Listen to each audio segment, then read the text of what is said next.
thing. But I do wonder if, would Saliba be on loan? Would Guendouzi of this have happened? Would Ainsley be, his future be subject to speculation? Would Aubameyang ever have had these issues? Because the closest I can remember in Wenger's later years was the whole Alexis being dropped in the Liverpool game, and he still kind of used him. I think that's where Arteta, he probably is going to have to learn to be more diplomatic. If so, not I hear at another club, because he won't have it all. Do you know what? I think we're looking at that Alexis thing now. I think there's a slight difference. If the player doesn't want to be at the club, and what I mean by that is that they made it clear they want to leave. I know the difference. I know if they're running down their contract, they also don't want to be at the club when their contract runs down. But Alexis made it quite clear he wanted to leave, and he was almost like gone to Man City. So when you have a player in the dressing room like that, it does divide the dressing room somewhat. You have to be. He did hate Alexis, in my opinion. Like, barely got any goodbyes. I hated him. Yeah, so you have to be careful about that. It can cause friction in the dressing room if you keep players who don't want to play for the club for too long. They're on the brink of. They've said they want to leave. So it's a difficult one. What was your question again? I've lost track there. Player of the month. Player of the month. Yeah. Oh man. I don't know. I don't think there's anyone. I look around the team at the moment. Over the last month, we've obviously had a lot of problems with players who've been struggling with fitness, with COVID. Ramsdale's gone slightly off, had his little dip. His positioning at times has been a bit suspect, if I'm honest. Yeah. Do you know what? The other thing is, when Martinelli was called out by Klopp, he actually said, didn't he, you've got a real player there, didn't he? It was almost like, you think Klopp sort of like positioned himself to go in and make a bid. And him and Saka are definitely going to be of interest to them, 100%. I think Martinelli, for me, had a reasonably good month in the games I see him in, and that's a very low bar. But I just want to make that point that I think, I agree with the comment. I think Saka's probably the only one who could probably have it. The bars on the floor, like you said, there's not competition. And the thing is, while we're talking about Bukayo Saka, I think the important thing is that you've got to recognise, and the club need to recognise, and they're going to try and tie Saka down on the deal this summer. It's very important that we get the players in to strengthen this club, because people like Saka, Smith-Rowe, even Martinelli, they'll be looking at their situation thinking, do you know what?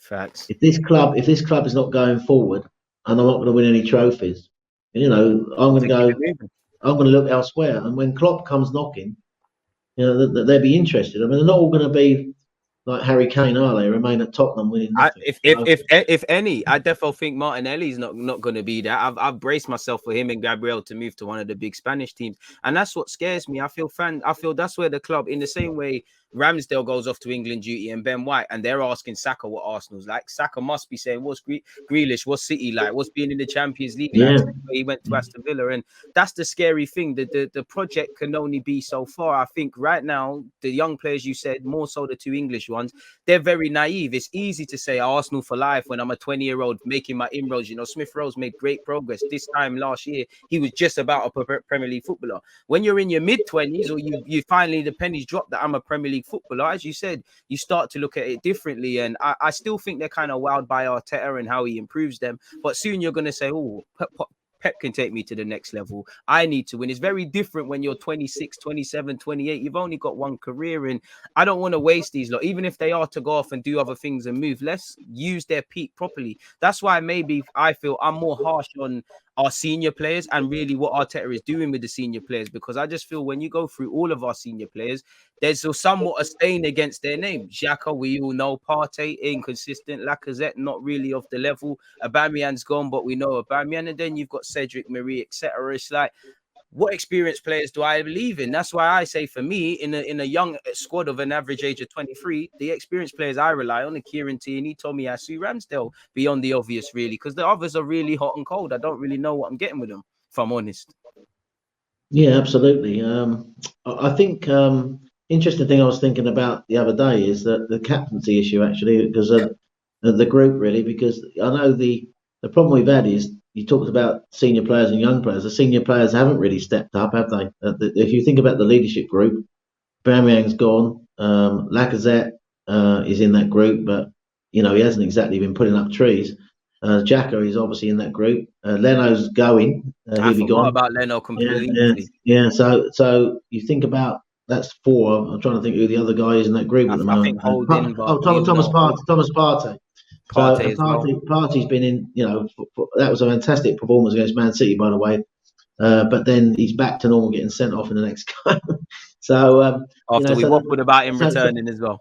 So I think in terms of where we are in these young players next season, one of them's I think going to come out the shadows to be the next captain. And for me, Odegaard's obviously is someone I think is in the running, and possibly Ben White is someone I think who's highly regarded as well. So I think the captaincy will come from one of those 2 players for next season.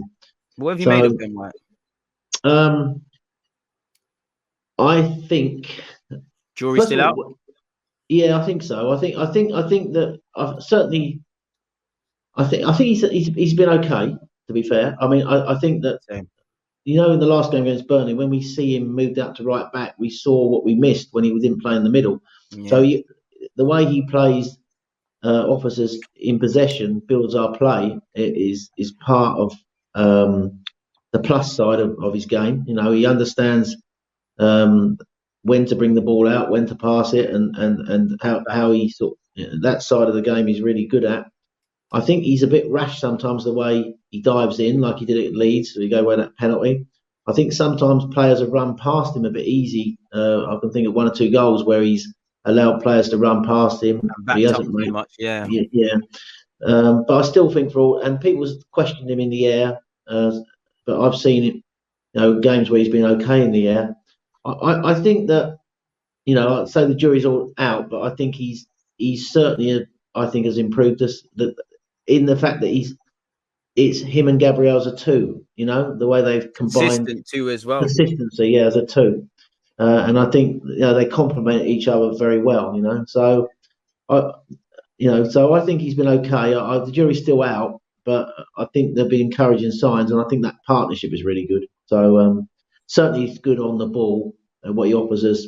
I think his positioning is okay as well. And also he's got recovery pace. But I still want him to see him defend. If I'm being critical, I think some of the, he's rash at times. That worries me a little bit. The way he dives in sometimes, I don't like to see that. But I have to say, when he moved to right back against Burnley, I immediately, when I see Holding now, you saw what we lost. So you have to say, really has improved us, don't you? What he offers us on the ball. So yeah, but I still think he can get better. But this is his first season, isn't it? So I think overall the defence that he's put together this year, Arteta, that back 5 now, at least is the right base now moving forward. If they're all fit, Tomiyasu at right back has been outstanding. Tierney is obviously left back, and the 2 centre halves and the goalkeeper. I think they've done good recruitment there. I think where they failed really was in, as you pointed out yourself, in centre mid, and we've known for a start that we had to find a striker. So, that's I think what they need to do in the summer. I mean, that's where I'm at as well. Obviously we're not Man City, and I'm not expecting us to be, but I thought that I would have a lot more leeway if, like you said, rightly so, you can see the defensive third, what we're trying to do. I can't see it really in the middle third. I see little bits and pieces until there's a midfielder I don't get. And I think we've released some shackles in the final third, but it's not all the way there yet. It's very, quite rigid, really, and quite predictable. And I think Arteta's done well for what he can, but I do think that's not going to get better until there's a midfielder. So if it was in a place where you could see we just need a striker, then fair play. I'm a bit baffled as to I'm a bit harsh on Edu and Arteta, because by trades, if you were tradesmen, you are midfielders. So I definitely hear you on that. And again, we definitely need to move for a striker.